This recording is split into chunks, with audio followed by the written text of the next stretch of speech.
Rest in peace, Wesley Shepard. I've never seen that look on your face before, Uncle Hank. Can you tell me about how you shot and killed that drug dealer?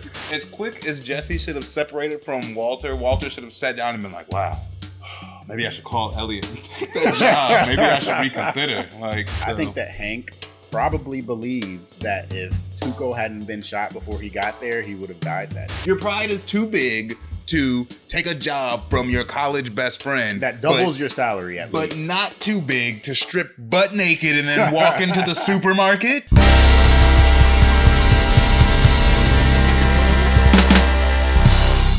Life, Death, and Dope Boys, welcome to the show. I am Indy. I'm joined by Justin. What's up? Howdy. Please be prepared for spoilers for the entirety of Breaking Bad. We're just talking about this episode, but it's highly likely that we're going to jump into some spoiler territory for like the later parts of the show. So It's true. We just watched episode 5 of season 2. It's called Breakage. And this one was like a really interesting one. You really sort of get into some of the psychological aspects. We see kind of Hank starting to deal with his PTSD from the shootout. We got Marie character development in this episode. Yeah, that's character development. Everybody. And then what else happens in this episode? We get Jane. Jane's here. Schrader brow. Oh yeah, some rising tension in Jesse and Walt's relationship too. We got a good debate for y'all later on, talking about their argument that they have. Jesse's right. I don't know. Like honestly, I have to say that I do agree with Walt. Like I see Walt's perspective as more of a compelling argument to me, so I'm excited about that discussion. Anyway, let's go ahead and get into it. Life, Death, and Dope Boys, episode 12, Meth Partners. All right, so there's two dudes crossing the border. They swim the Rio Grande in a rush. Once they hit dry land, one of them kind of stumbles in the mud and all. And what does he find? A dental grill sealed up tight in a lucite cube. That same one Hank was given as a keepsake from his run-in with Tuco. I think when I first saw this episode, I thought that Hank was dead. Like, yeah, something they were happened foreshadowing. Like, yeah, it winds up being a lot less climactic. Like, it's like oh, far shit. more mundane than that. I think it's just because the last time that they did one of those where they showed like the results of this episode at the beginning and then showed the episode. There was a shootout. Yeah, you're right about that. One of everybody's favorite characters died. Tuco was gone. So that was my mindset. I'm like, does Hank Schrader sleep with the fishes? Is Hank in the river? Already? Dang, he didn't make it very long. After Walt's chemotherapy session, Dr. Del Cavoli dropped some knowledge on him, saying he should stay cautiously hopeful about his odds. But as soon as Walt peeps that final treatment bill, his optimism takes a nosedive. Do you think that Doc knows that he is lying when... Because he asks how him and Skylar are doing. And that's when we get that wide shot where it shows that Skylar did not come to this particular oncology meeting. I mean, that look that Del Cavoli gives is kind of skeptical when he's talking to Walt. He's just like, are you sure that y'all are good, bro? We're good. Absolutely. It's all good. I think it's because Dr. Del Cavoli knows that Walter is lying about the fugue state. He's just not going to call him on it. You think that he knows about the fugue state lie? Yeah, it's bullshit. Yeah. Who's that ever happened to? I don't think Skylar even believes the fugue state lie anymore. I think if anybody for sure doesn't believe it, it's the doctor. And he's probably good at reading people. You know, he's had a lot of dying folks in his office. Yeah, that's a good point too. I was going to say, because like he probably understands how cancer kind of messes with relationships. Yeah. Like I saw something like a clip or something on social media the other day about like some lady who left her whole husband. Like she asked for a divorce after he got diagnosed with cancer. It's just like, yeah, no, she's a piece of shit. But it just kind of goes to show. I mean, you're talking about one of the top oncologists in the nation, in Dr. Del Cavoli. He's seen a lot of people. Like he's seen a lot of patients, and he probably understands what happens to those relationships. So I wouldn't be surprised if he's just like, y'all good? Like, yeah, usually it takes. you've had cancer for a while, and just a few weeks ago, you were butt naked at the supermarket. And now your wife isn't showing up to the meetings. So I'm surprised. I'm surprised Dr. Delcovelli didn't just ask him about it. And this is the first time he's gotten to speak to Walter alone. Yeah, he is one-on-one with Walt, and he does have doctor-patient like privilege. Yeah. So Walt can exercise the same privilege that he did with the psychiatrist with Dr. Del Cavoli. You can tell the doc whatever he wants, and he's not allowed to say so. Come on, Walter. You're definitely lying. Oh, so about that Fugue Yeah, stance. no one believes that. So now that it's just me and you, it's fake, right? Over at the White Crib, Walt checks in with his wife and catches a whiff of cigarette smoke on her, but she says she ain't been kicking it with any smokers. Skylar lays it down for Walt, breaking the news that his 3-day hospital stay during his Fugue state is going to set them back an extra $13K. She asks him if he thinks Elliot and Gretchen Schwartz could foot that bill too. Walter's like, don't sweat it, Skylar. They're sitting on like something million. They got it. 3 days, $13,000. Ouch. Yeah, that's how much your lie costs. Mhm. It's like the most expensive lie in history. About $4,300 a day or something like that. Yeah, Ouch. that's mad rent. Like that's. All because you got butt naked at the at the supermarket. I don't think that he even factored hospital bills into his plan. Like, No, I he don't think gets he that did either. receipt and he's looking at it like, Remember, he's surprised that they're even making him stay in the hospital. Like, right. I don't think he ever considered they were going to make him stay in the hospital for evaluation. But Walter doesn't think long term. Nah. The whole show. I think the writers also kind of went to remind us that Elliot and Gretchen are paying the bills from Skylar asking him. Yeah, or at least supposed to be paying the bills. Yeah, I think she might be reminding him too that Gretchen and Elliot are paying the bills. Yeah. Like she's digging at him a little bit. You think Elliot and Gretchen will be able to take care of this? He's like, yes. And she's just like, all right. Good. He probably feels a certain way about that. I'm sure. Well, the next scene is him talking to Jesse about money and production. So Yeah. He gets right back to cooking. Like the next phone call he probably makes is to Jesse like, hey, we got to make some money. It's time to cook, Jesse. Skylar and Walt Jr. are not worried about him no more, especially Skylar. Especially Walter Jr. You just don't see him. He's not home. No, he's in the movie, or he's in the episode. He's mentioned in the episode. He's not in the episode. He Where's is. Walter He's at Jr.? the cookout when they go and have. Oh yeah, you're right. He's sweating asking Hank about all those. the shootout again. Kid is obsessed. Walter Jr. sucks at reading the room because like Hank obviously does not want to talk about it. Yeah, he's staring into space. 1,000-yard stare. I've never seen that look on your face before, Uncle Hank. Can you tell me about how you shot and killed that drug dealer? It's just playing over and over again in Hank's head. He breaks out into a cold That sweat. drug dealer. I gotta go take a piss. Kid is annoying with it. That night, as Walt's counting his drug stash, he realizes that despite everything he's done, he's got next to nothing left. Later, we get to see Walt throw up again into the toilet, and when he tries to flush, it's all backed up. When he grabs the plunger, a crushed pack of cigarettes floats to the surface. What a stupid place to hide a pack of cigarettes. Yeah, Skylar's an adult. I would have thought it was Walter Jr. Is Walt Jr. smoking cigarettes now? Well, he's thinking back to how Skylar smelled like cigarettes.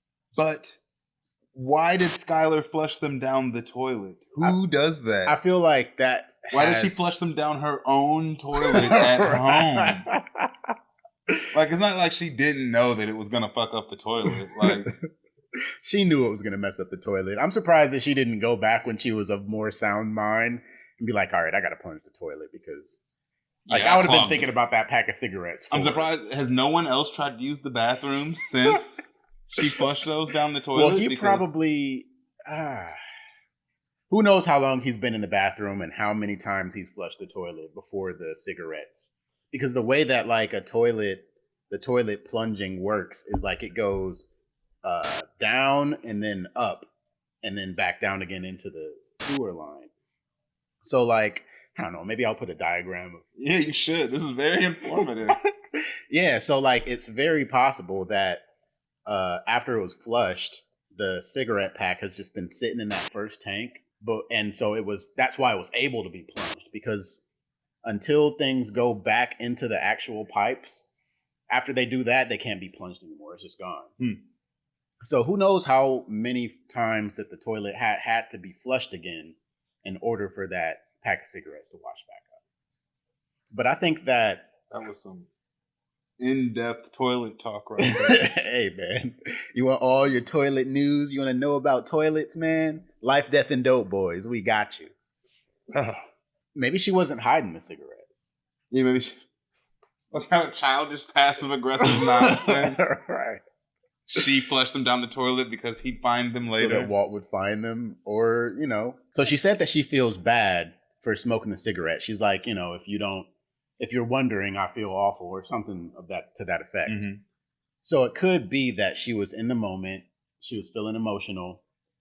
She's a pregnant lady. She bought a pack of cigarettes and smoked all 20 of them? No. She said she only smoked 3. Oh, what I'm saying is, okay. she got in a moment of, heated frustration or anger at herself, and in her anger, she, irrationally flushed a pack of cigarettes down the toilet. You're giving Skylar more credit than even I'm willing to. Right That's now. not credit. That's not. I'm saying that she wasn't thinking.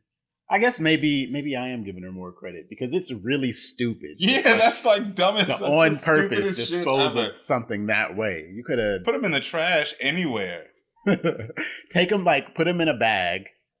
And just take them out to you don't got to do all that extra. Walt is not going through the dumpster or going through the outside trash can. No, he's not. Walt's not going through the trash. It'd be really easy to make sure that nobody ever saw those again. Next day or something, Hank's talking to his boss, ASAC Thunderbolt Ross, and lets him know that no one stepped up to fill Tuco's shoes in the local drug game. But the DEA's been hearing whispers about some cat called Heisenberg in the streets. Who do you think they're hearing Heisenberg from? The only people who know that name would be Tuco, Gonzo, Nodos, and Jesse? Unless Gonzo and Nodos have been, talking to people about him. Gonzo and Nodos are dead. So they haven't been talking much to nobody. Pete? Maybe when you're getting hey, man, where'd you get this blue meth from? It's that's that shit from Heisenberg. Oh shit, that's that Heisenberg pack. Yeah. Hey, you got some more of that Heisenberg? Tight. Everybody just does that. Can't stop themselves. Tuco could have spread the word himself. Yeah, for real. Quite frankly, Tuco could have marketed it. He probably put a street team out. This is Heisenberg's meth. That's the only thing I can think of. It was already, it's advertising. Yeah. Remember that time that my office blew up? It's because this meth was so dope. It's not Heisenberg. It'll explode your office. Who made this meth? Oh, this blue meth is made by a dude named Heisenberg.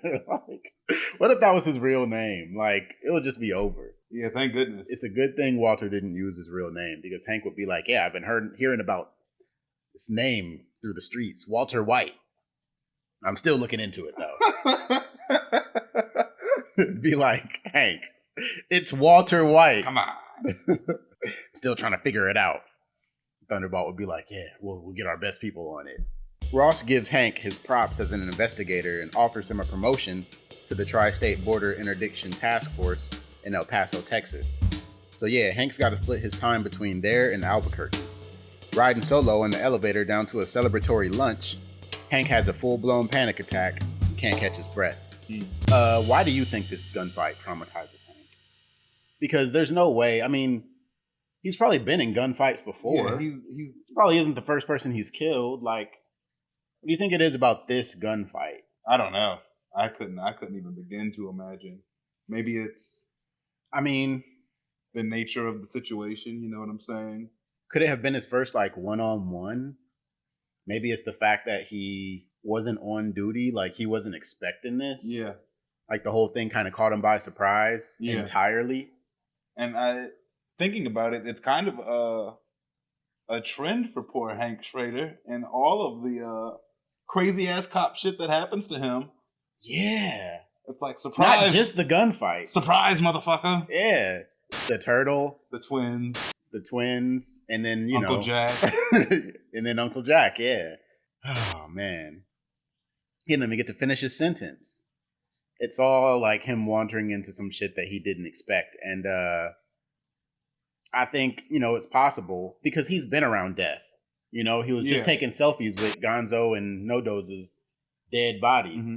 I don't think it's death or killing that has anything to do with it. I think he was probably like scared. Yeah, shook for the first time. Yeah. Like he actually felt like he might lose his life this time because it was a pistol versus an M16. Yeah. And what you just learned about this dude is dangerous. And he had no idea what he was getting into. He was completely unprepared. So. I think that Hank probably believes that if Tuco hadn't been shot before he got there, he would have died that day. Yeah. He'd be right. And he'd be right. He'd be absolutely right. And so, like, the grill itself is, like, laughing at him. Yeah. It's, like, smiling at him. Like, I wonder what would have happened if Hank had shown up, like, 5-10 minutes sooner. Sooner? If he'd shown up, like, as Tuco was getting the information he needed from Hector. I'm sorry.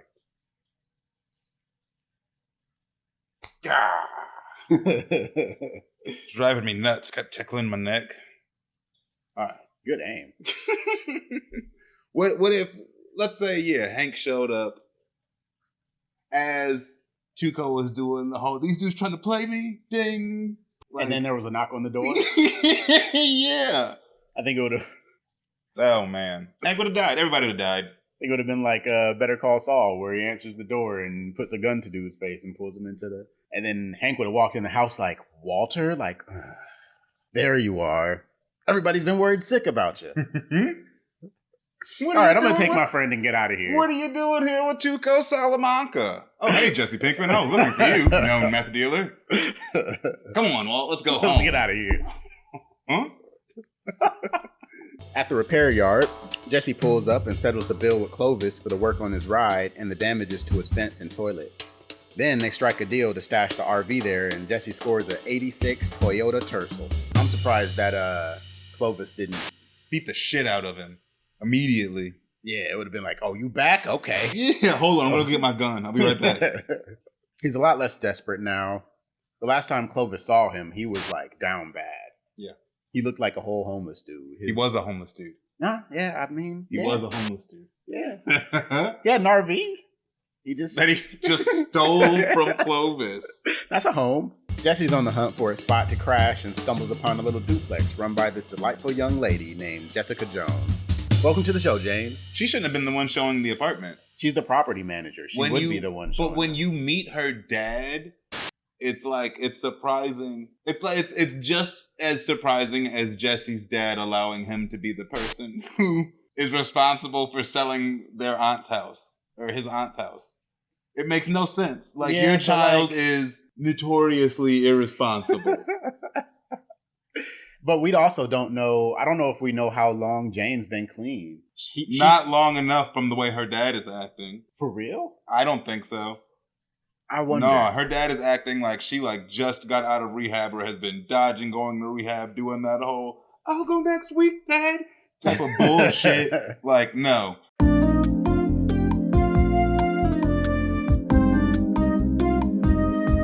"18 months. You have been clean for 18 months, Jane. Why? Why do you do it?"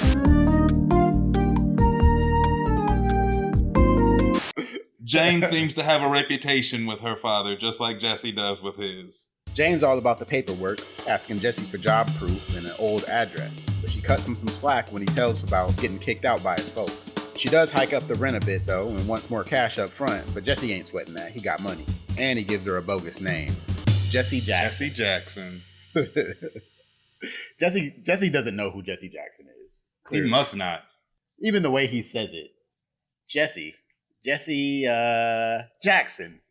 Jesse Jackson is my name. I feel like Jackson is one of those last names that's like pretty overwhelmingly exclusively African American too. Yeah. Like, I don't know if I've ever met a non-black Jackson. It'd be like if he said his name was like Jesse Hernandez. Yeah. Huh. Really? All right. Really? Jesse Hernandez? Are you sure? It's just the added effect that Jesse Jackson is also a famous civil rights activist. Just icing on the cake. I'm going to find a white guy whose last name is Jackson. Yeah, I'm gonna look as soon as And we're done gonna doing start a this. band called Non-Black Jackson. Meanwhile, Marie ain't too thrilled when she figures out Hank called in sick right after snagging that promotion. Dude's busy whipping up Schrader Brow beer in his garage. What's wrong with taking a day off after a promotion? Is that something that could really, like, jeopardize your career or, like... No. Why is she sweating it then? It just seems like a Marie thing to sweat. I mean, she's not off base. Like, he is going through things. I think maybe she recognizes it more so as out of character than that there's actually something wrong with it. Mm-hmm. Like, she doesn't disagree with him taking the day off. It's the fact that Hank wouldn't take the day off. So why are you taking the day off? Yeah.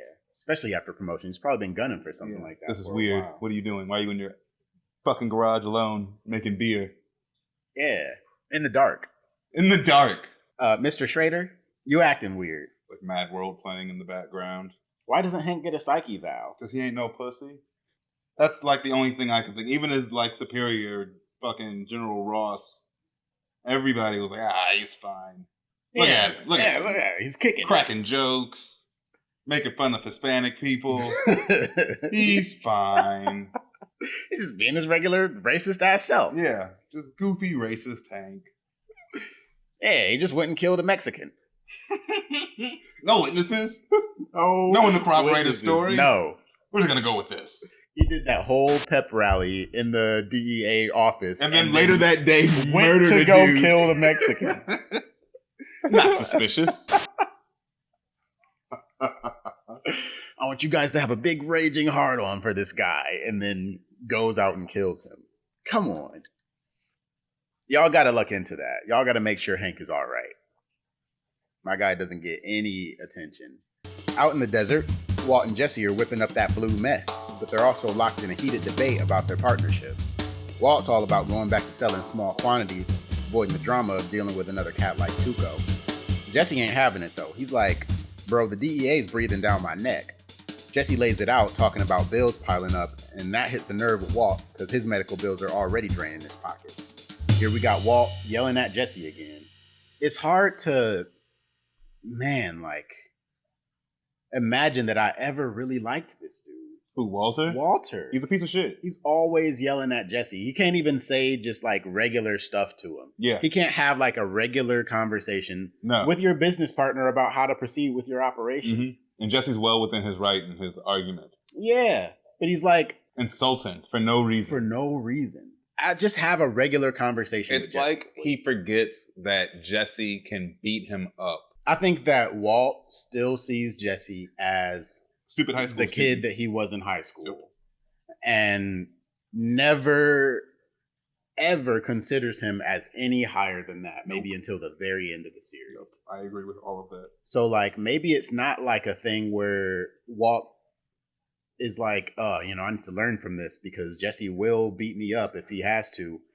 Walt probably sees that as like a one-off thing. And then not only that, but in the RV, Jesse still pulls his punches. So Walter probably is like, all right, he doesn't have it in him to actually hit me. So like I still have a leg up on him. Jesus. I hadn't even considered that Walter still thinks Jesse is a pussy because he didn't hit him. And he like told him to, he dared him to. Yeah, dared him to. He still didn't do it. And so he's like, all right, well, this dude's obviously a bitch. I'm going to continue pushing him around. Instead of diving into business with yet another homicidal lunatic or pushing dime bags, Jesse throws a curveball. He suggests they take control of production and distribution themselves. Jesse's got a plan to bring in some dudes to handle that end of the hustle, but Walt's hesitant, ain't too comfortable bringing these unknown weirdos into the mix. But like, somebody has to move in and claim the territory. Like the market is open for the taking. Mm-hmm. Whoever wants it, whoever's first is the one who's going to get it. Mm-hmm. And I'm surprised that Walt isn't more on moving in that direction. Yeah, it's interesting to see that Jesse's the one that puts the idea in his head, it seems. Yeah, because at the end of the series, he's all, I'm in the empire business. I guess he was not at the beginning. He really wasn't. He was just trying to make this was a side hustle for him. Yeah. But I can't imagine going from like mass wholesale distribution, right? Like you're selling pounds at a time to going back to dime bags. Like you can't. That's such a big regression. I completely agree. I couldn't imagine going back to that small of a situation from what we were just doing. That's probably why Jesse is where he's at. He's like, no, like there's no going back to that. Like I'm not hitting the streets again to like push little bags of meth. Like that's not what this is gonna be. To get caught with a bunch of baggies on me and shit, bro. And it's also weird that Walter is uncomfortable with bringing in unknown entities, but Walter already did that with Tuco. Like did he forget what he did? Like he still hasn't apologized about that shit at this point. He gave him half his money. He helped him out. Whatever. He paid Jesse for that. That was an apology. No, it wasn't. That was, you just got your ass. Maybe Tuco is why Walter doesn't want to work with any unknown entities. Maybe he realizes that was a mistake. But I don't know who he plans on selling drugs to if he doesn't want to. Yeah, that is quite the knee-jerk reaction, though, to go from here to here, like to pull way, way back. Tuco gives them legitimate reason to pull way, way back, though. But there's if the first unknown entity I went to treated me the way that Tuco treats them, bro. Nah, I'm not going way back. Like as quick as Jesse should have separated from Walter, Walter should have sat down and been like, wow, maybe I should call Elliot and take that job. Maybe I should reconsider. Like, right. We just had to kill 2 dudes. I just had to make that kid melt that guy in his toilet. Like it's like, all right, you're definitely making money in large quantities at a time, right? But you're not able to do anything with it. You're standing butt naked in the supermarket. Like, you can make more money just... Maybe I should call Elliot. Like, what? Just call Elliot, Your pride's that big? Your pride is too big to take a job from your college best friend. That doubles your salary at least. But not too big to strip butt naked and then walk into the supermarket? Wow. I've never even thought of it like that. Just get a job. Yeah, just get a job. Standing in the supermarket butt naked would have been the breaking point if I was Walter. Yeah, yes. If I was Walter, that would have been my, all right. We're going to call Elliot. Soon as this is resolved, we're just gonna call Elliot and take the job. This is a real low point for me. Excuse me, sir. Could you please call the police and my wife? And my college roommate, please.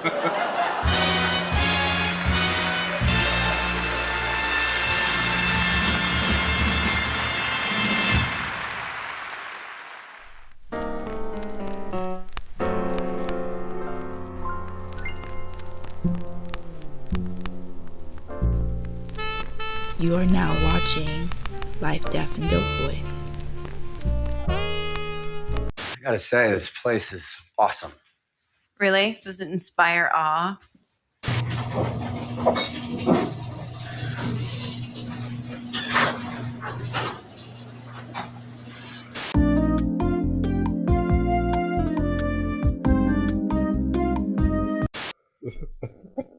Another thing for Skylar, that would have been like, all right, no, this is it.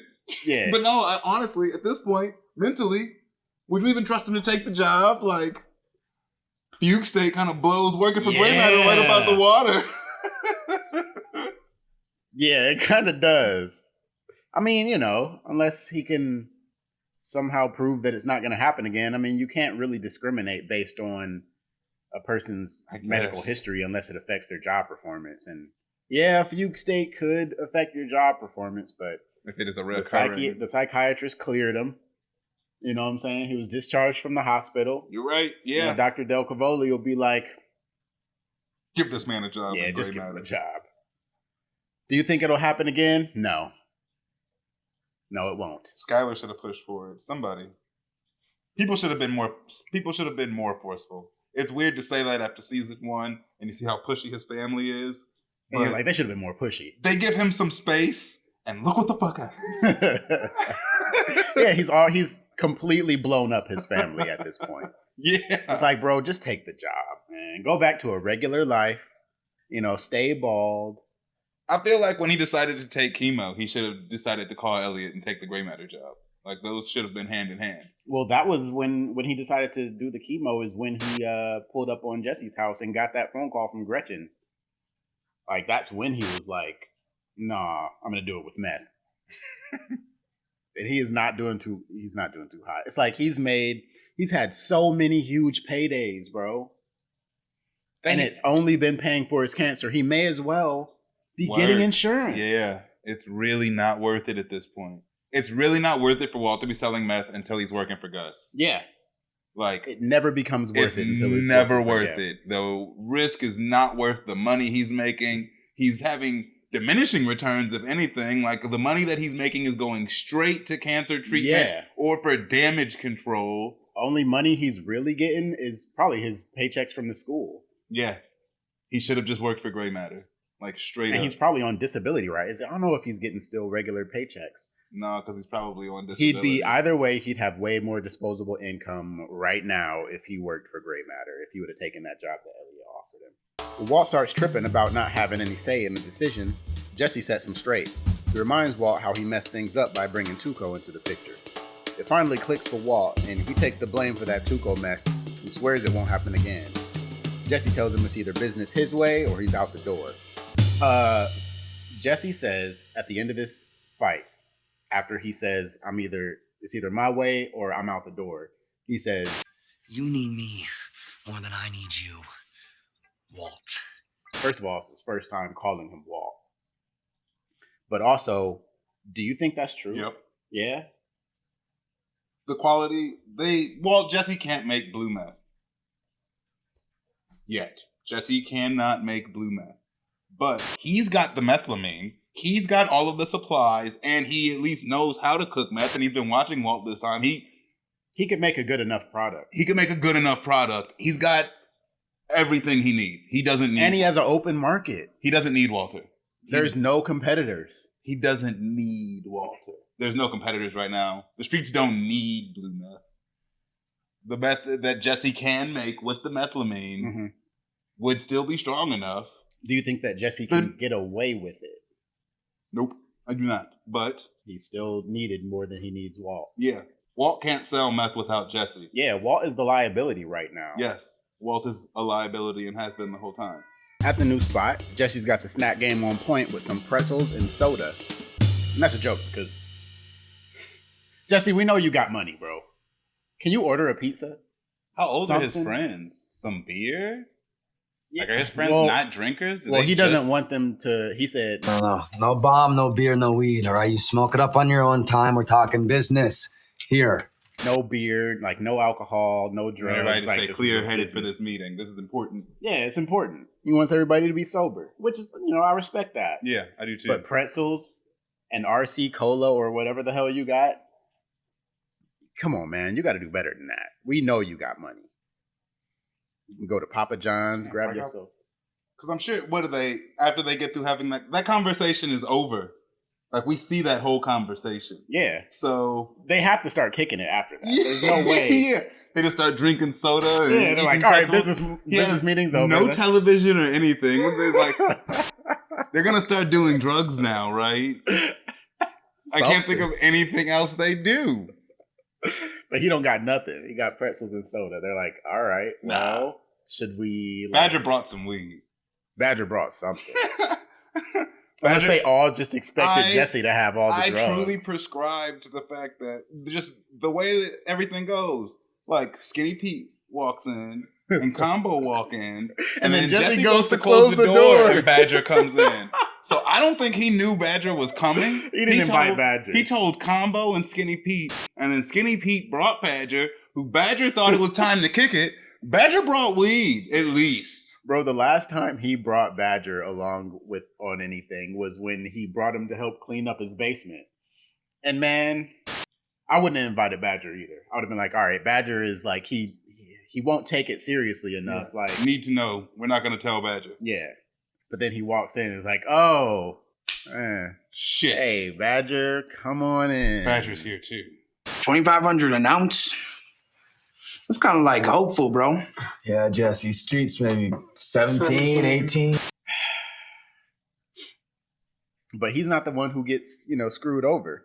He's gathered up the crew, Skinny Pete, Badger, and Combo, and drops a business proposition on them.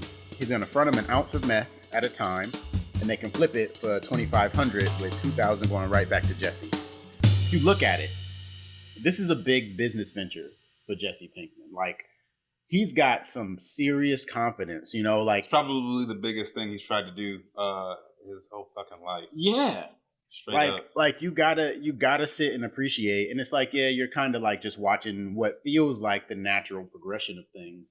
But in order to try to do something like this, like, you gotta have balls, and you gotta have some know-how, and you gotta like be ambitious. I think this is a really good like step up for Jesse. Like, I like this, Jesse. I kind of see what you're saying now. Maybe they should have made him like fucking Saint. Jesse, like, you start like. Yeah, that's what I was talking about earlier. Jesse could be, they could have taken him into any direction. You've got him in his living room. He just got a new apartment. He's checking for this new chick. And it's like, he's feeling himself. What if he just came from rock bottom? What if that's where he was headed and then Walter let Jane die? I think Jane fucks it up. Jane would probably be the thing that fucks it up. Jane fucked it up with the heroin. I think heroin fucked it up already. You got to respect Jesse for his grind. Watch it, like, looking at this meeting. He could have picked, better business partners. Who? I don't know. He doesn't know anybody else. Yeah, he doesn't know anybody else. But, yeah, Jesse could have became something. But the other things that happen in season 2 kind of derail him from this trajectory. And it would be interesting to see where that would have went if that hadn't happened. Yeah, I agree.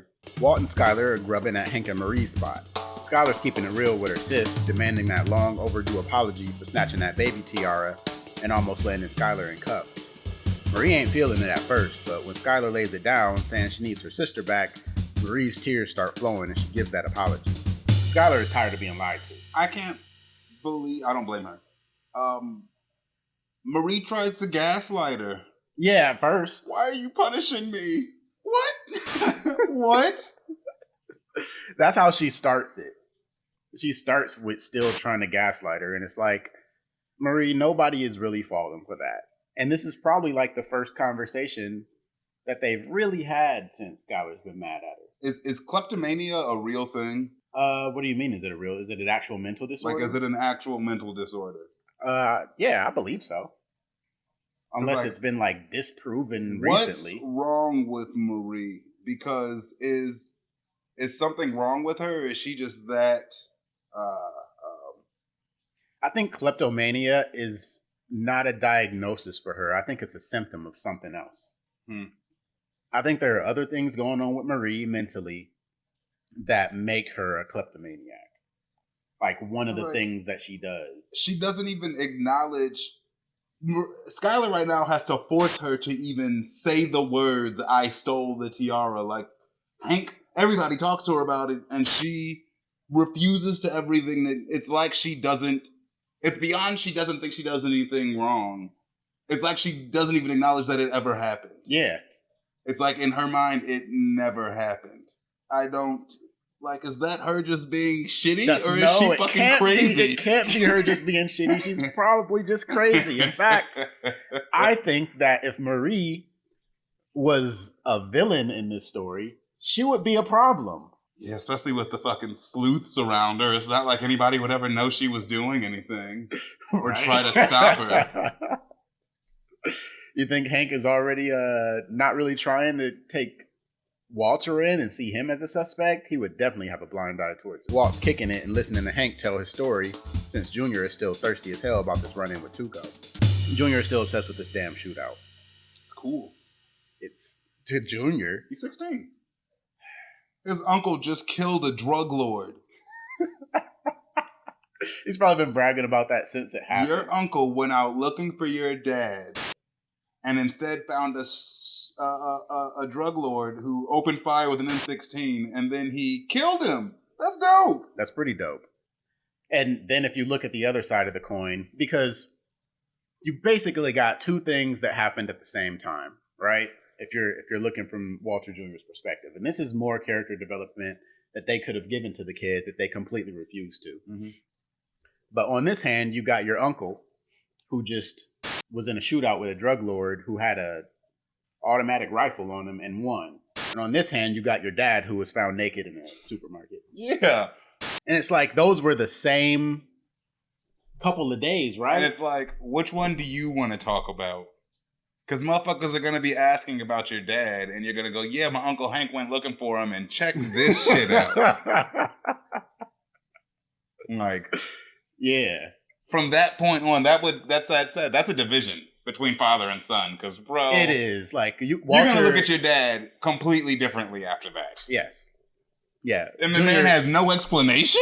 Junior is mentally kind of distancing himself from his dad, from his father. Yeah. And I think it might be the fugue state thing that causes him to change or to start going by Flynn. Yeah. You think so? Yeah. Because, Walter was in the paper. Like, people know about it.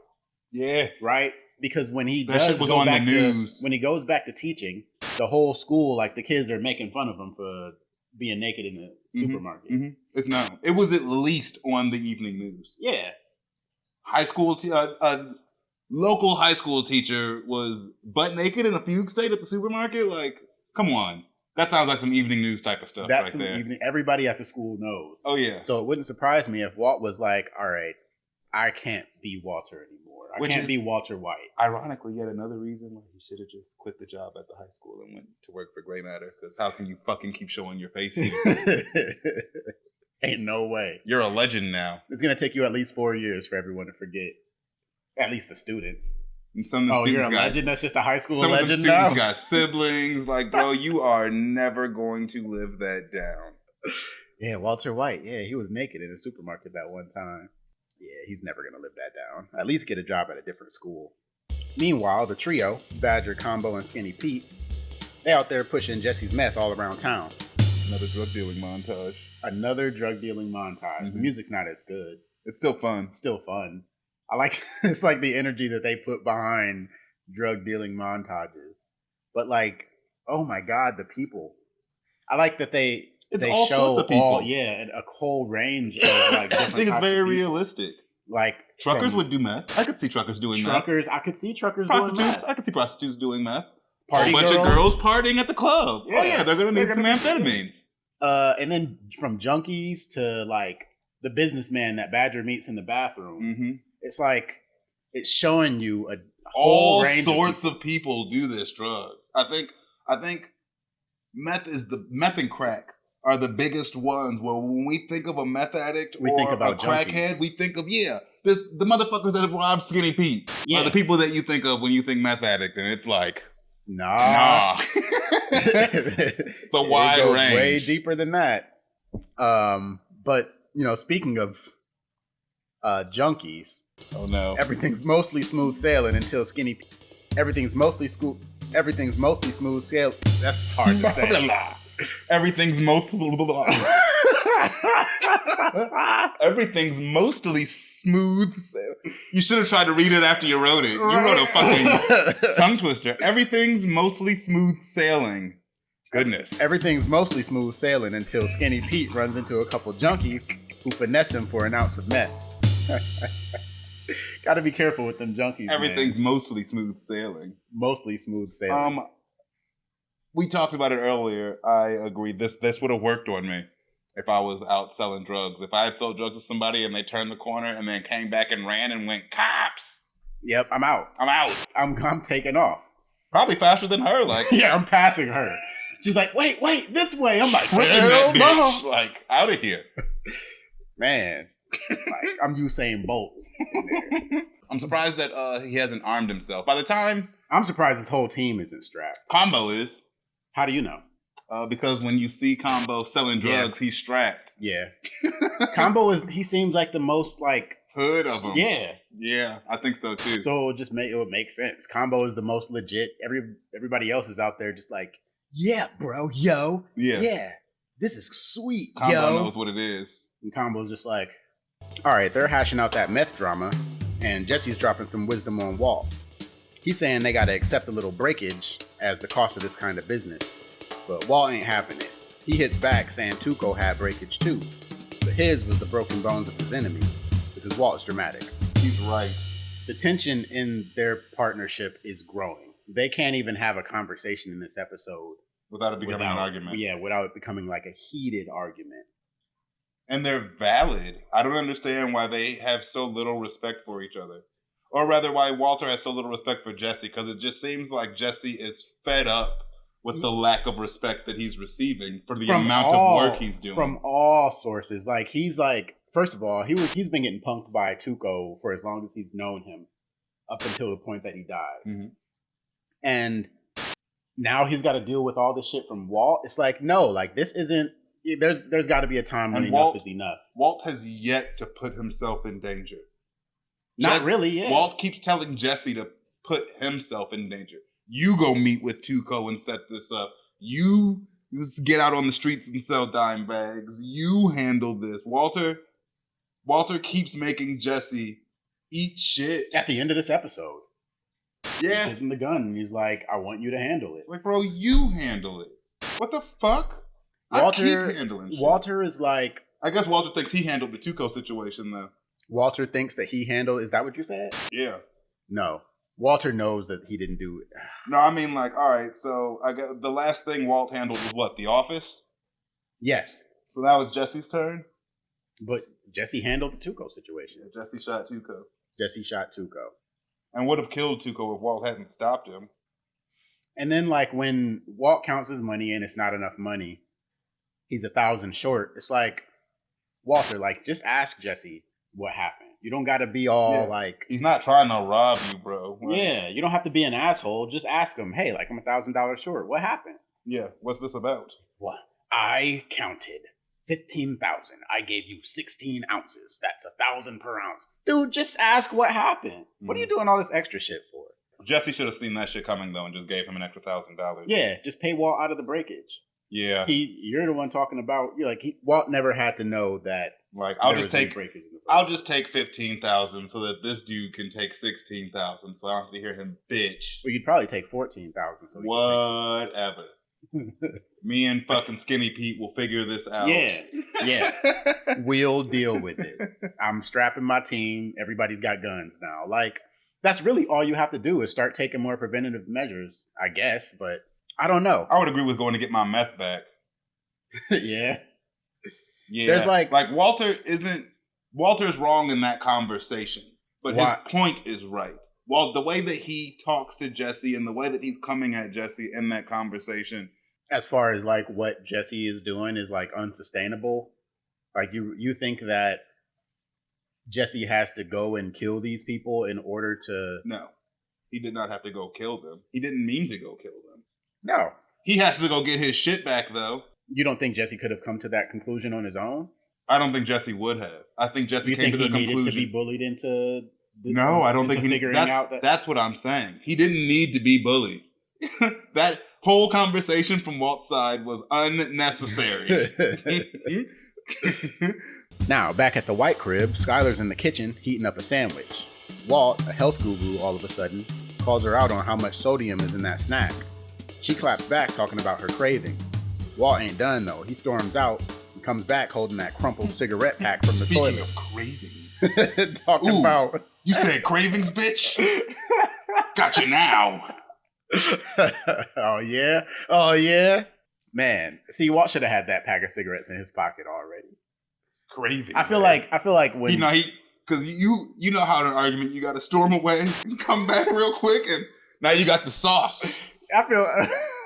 He came back invigorated. He came back with that pack of cigarettes ready to win an argument. Yeah, but he left the cigarettes in like the back of the house. Like he had to storm away and like leave. He was gone for a good while.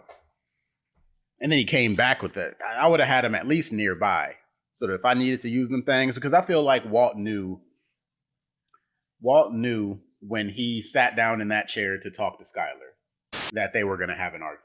Because even the way he's talking to her is, she's not going to answer these questions because this is the way she's been for the last 2 weeks. Walt came into the room and picked that argument. Yeah, he picked a fight. He knew he had You know what I'm saying? He thought he was going to win that argument because he had the cigarettes. He wanted to fight about the cigarettes. That's what he wanted. And thought that he was going to win. Walter walked in there and picked a fight for no reason with a pregnant woman who was trying to eat a sandwich.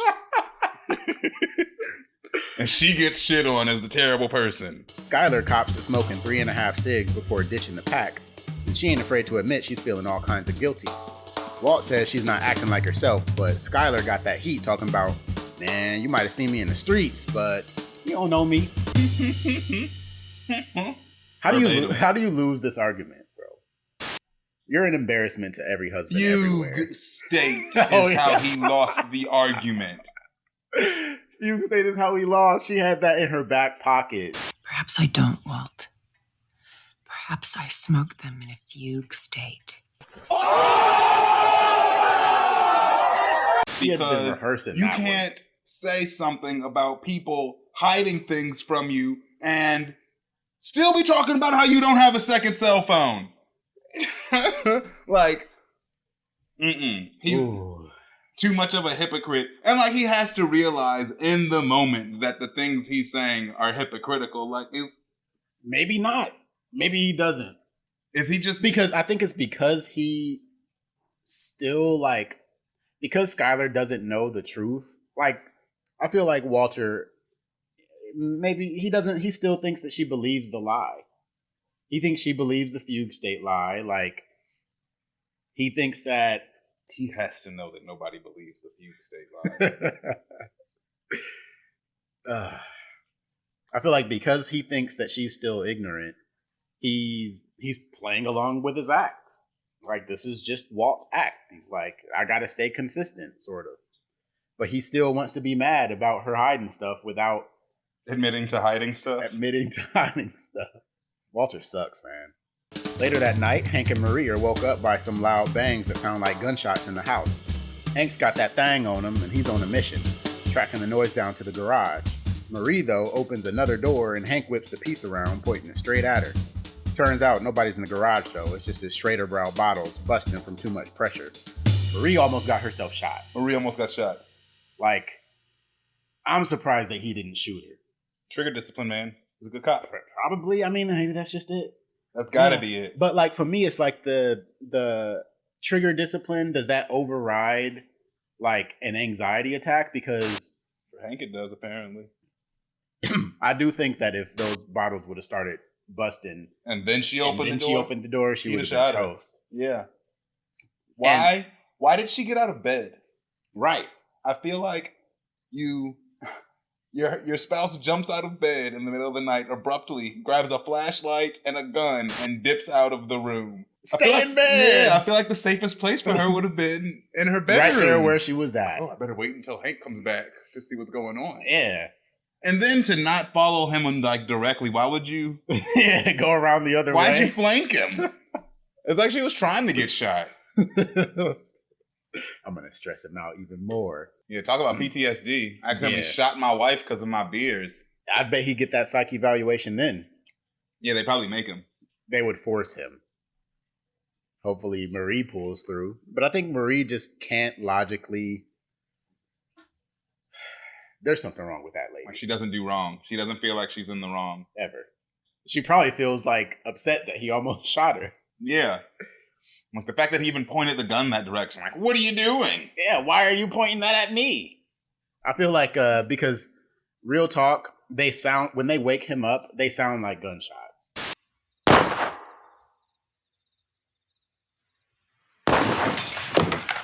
I feel like his PTSD is making him hear them as gunshots. Yeah. I think Marie possibly knows that it's the bottles. Oh, yeah? Yeah. So she's already just headed down to the garage to see about the bottles? Yeah. You're right. That could be it. And Hank thinks that there's somebody in the house shooting up the walls? I don't know. Somebody was trying to sneak you with a gun, bro. They wouldn't start shooting while they were still in the garage. Right. My thought would have been that the gunshots are coming from outside, but hey, PTSD, he's having a moment. Yeah. He thinks that some Salamancas are after him. Walt ain't done making moves. He pulls up at Jesse's spot, finally handing over that gun Jesse snagged to protect himself from Tuco. Walt's got a job for Jesse, handle them meth thieves. Down by the Rio Grande, Hank's taking a moment, tossing Tuco's grill into the water like it's nothing. And that's the ep. Yeah, Heisenberg makes an appearance in this episode. Quickly at the very end. Yeah, quickly at the very end. It's like, oh, I know that guy. That's Heisenberg. I want you to handle it, is what he says. And Jesse goes along with it. Like, why doesn't Jesse push back on this? Like, he already maybe has. He does. That's not maybe. We don't see the rest of the conversation. It's implied that he just takes the gun and kind of figures that's what he needs to do. I wonder what Jesse's plan was. Like, what was he going to do about it? Nothing? I think he just planned on going back and robbing them. I don't know if Jesse planned on ever confronting the thieves. Oh, if Walter hadn't told him to? Yeah. No, I don't either. I don't know. Maybe Jesse's just had enough time to think about what Walter said, and after he was done being mad because Walt was being an asshole, he was right. Kind of figured he was right. It's interesting how some situations are connected in Breaking Bad and whose fault they are and how things could be different. I think all of season 2 is that. It's like a web of cause and effect. More so, I think, than really any other season. Like, there's a lot of seasons where there's like a buildup of events that lead to something, but the second season leads to the plane crash. It's like all causality. Plane crash is the season finale. Yeah. It's fun because this show is the blueprint for other shows I want to keep comparing it to with how they did things differently. Mm-hmm. Because, of course, they did things differently because they all sat around and watched Breaking Bad 8 times too and went, why the fuck weren't Walter and Jesse more rivals? Like Marty and Ruth. Mm-hmm. Like Louie and Frank. Mm-hmm. Why the hell didn't Walter just tell his family in the very beginning like Marty did? Stuff like that. Like, of course we can look and say how Walter should have done things differently because characters and things end up differently. And yeah, just based on who the character is. Not like, it's not always the best thing to do to make, like, you know, it might not have been the best thing to do to make Jesse like a really big Franklin-esque character. Not even because then really we big. wouldn't have gotten just adversarial, like Ruth. Just not the most helpful. More in it for himself than Walter. If Jesse had been more in it for himself than he was for Walter, because he was in it for Walter. If Jesse had cared more about Jesse, yes.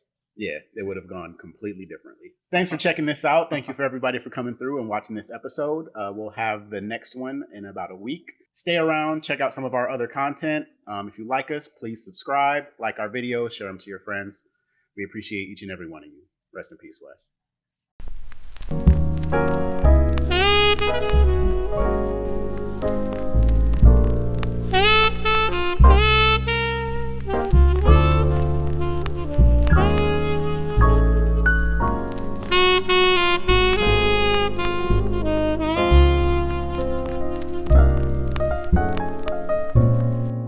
Thank you.